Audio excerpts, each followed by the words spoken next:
two types of entrepreneurs. There's the person who has an idea and it's not being done anywhere else, or you're just an a-hole that can't work for people. And so you have to have your own business.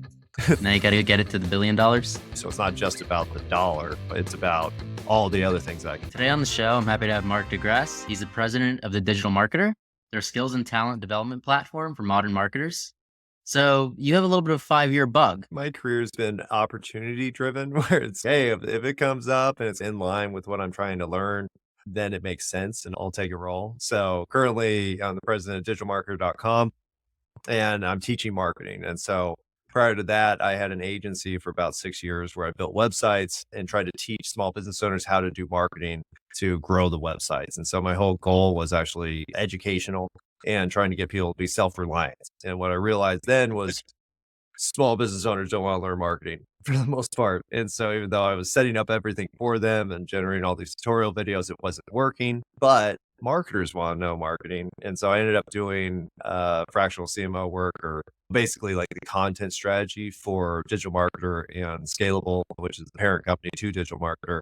And that kind of rolled into the role. And so that's where the opportunity comes. But I've been doing that for about 20 years now, where after college, I worked for a startup. At that point, I was a CFO. After that, I learned, you know what, I really want to get into online e-commerce, all that kind of stuff.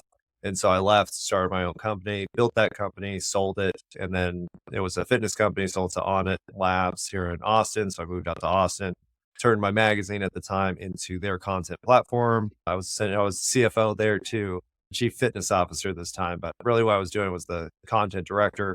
And so that was good. Left there, wrote a book, started the next agency, so on and so forth. And there have been other positions. I was actually a marketing director for a commercial fitness company. And then I actually briefly owned a chip and dip company for a little bit. So it's been whatever comes around. But in this case, I had done a lot of the organic side of marketing. And so I want to learn the paid side of marketing. And so this role opened that whole world up to me. And really what I did was treat the roles as job training. And so instead of having to go back to school or risk my company trying all these different things I wanted to try or learn, now I get to just get paid to go through somebody else's process, learn how they do it. And so it's been very educational. So I recommend it. Yeah. So do you end up, when you do your spin-off business, does it end up you taking some of that knowledge, but do you stay in the same industry, or is it you just jump to a whole nother sector? Yeah, it's really just opportunity driven. So I try not to be too exclusive, because in that case, then you're limiting to something that you think is necessary. You know, what I found over so many years is that you don't know what the heck you need. And you don't even know what you know for the most part until you start to apply it somewhere else.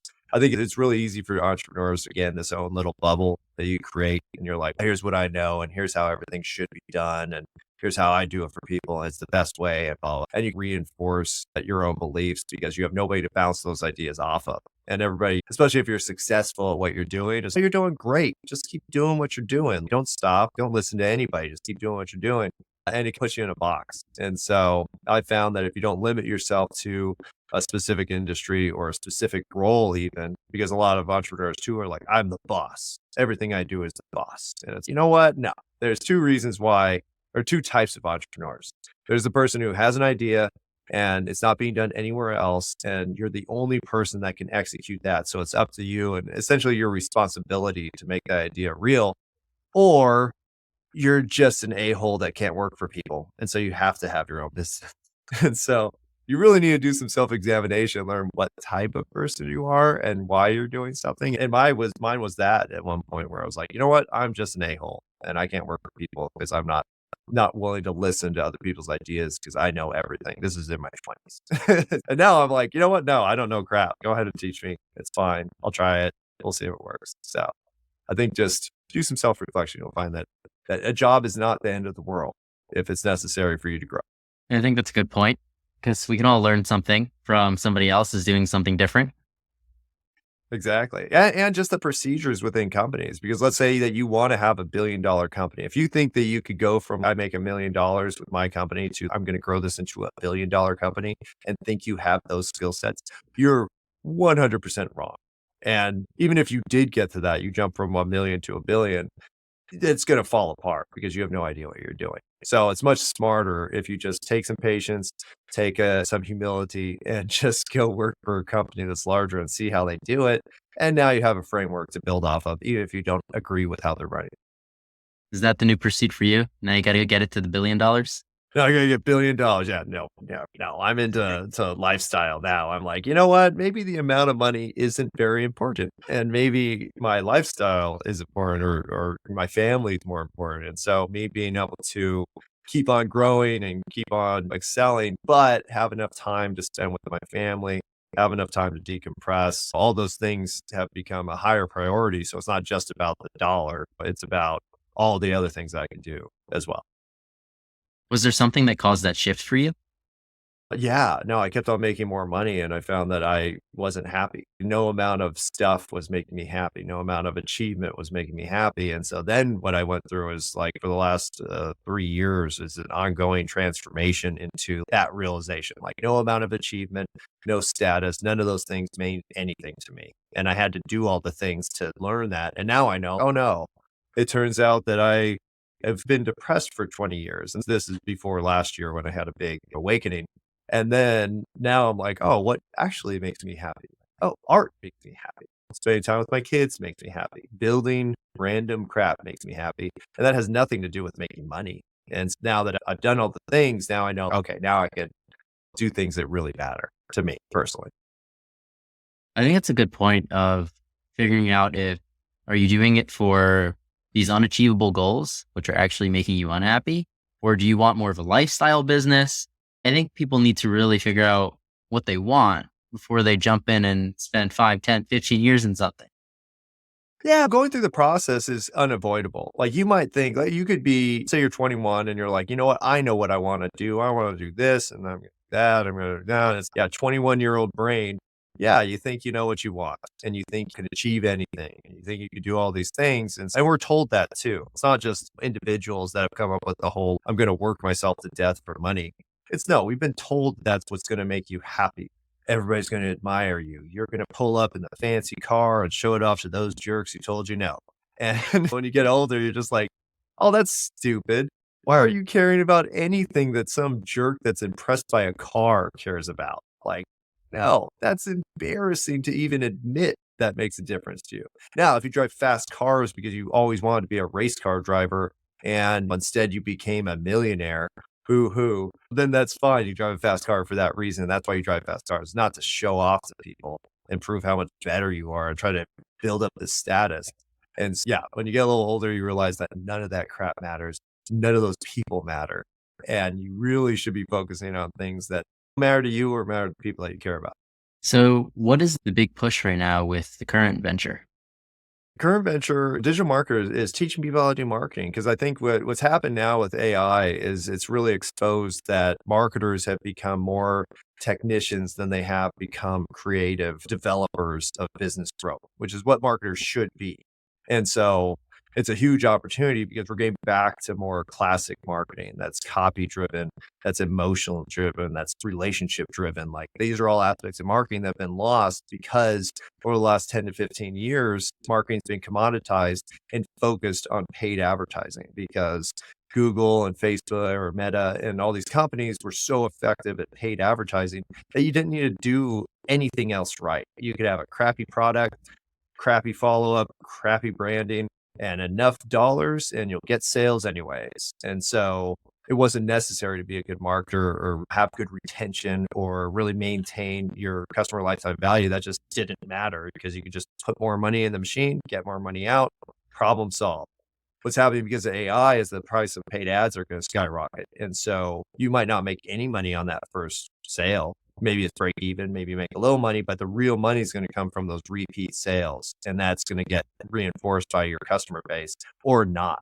And then your company's going to fail because advertising is going to get too expensive. So because of this transition to or back to classic marketing, now companies are going to get good again and cohesive marketing strategies are going to be completely necessary again. And now is a good time to learn marketing, learn real marketing, not learn technical based marketing, which is what we all became because we just had to. So it's an exciting time. So this current venture, my goal is really to help reestablish marketing as a not just important aspect of business, but the important aspect of business because I really think it is. What does real marketing mean to you in the current environment? So real marketing is a cohesive brand. So not just, oh, hey, you saw an ad and you buy the product, but no, saw an ad, bought the product, got the follow up, got taught by the company how to use the product and excel with the product. And the company loves you. So they're getting feedback from you. They're giving you discounts. They're getting you involved in the community. They follow up and find out if the product works, how they can improve it, how we can make everything better for your next experience. And that's marketing. Marketing is a relationship with the customer that if you do right will never end. And it has to be company wide. It can't just be the marketing team says this and then the sales team says this and then the customer care team says this and then the blah blah blah blah blah accounting team says that. All these different individual departments are essentially their own brands is how a lot of companies work it. And that's all going to stop because unless everybody's cohesive, the customer's going to know and they're going to fire you. And you don't want Do you that. think we're going to see a lot of companies go down if they don't Oh, make these changes? yeah, there's going to be so many companies. Huge companies can be completely dependent on paid media. And the problem that's going to happen is that since AI is automating a lot of those paid media, statistically driven technical processes, you won't need marketers for that. And everybody can have it. So everybody's going to have dialed in paid advertising. And that's not going to be enough anymore because what else can you do for me? And Gen Z, it really cares about where the products come from and the people who own the company and what the company stands for. And before that wasn't necessary. So it's going to be interesting. But yeah, ideally, what's going to happen is all those crappy companies are going to fail and nobody's going to be sad about it. And better companies will come up and everybody could be one of those companies. You just have to, give a crap about your customer. Yeah, care about maintaining the relationship. It's good. We'll have stronger brands. We'll have stronger companies, stronger economy. So Better it's products, better services. it's time for a demolition round. So you heard it here. That's what I'm writing a book about it. So my book is about how AI is essentially going to reshape the economy and reshape our expectations of business and companies and each other.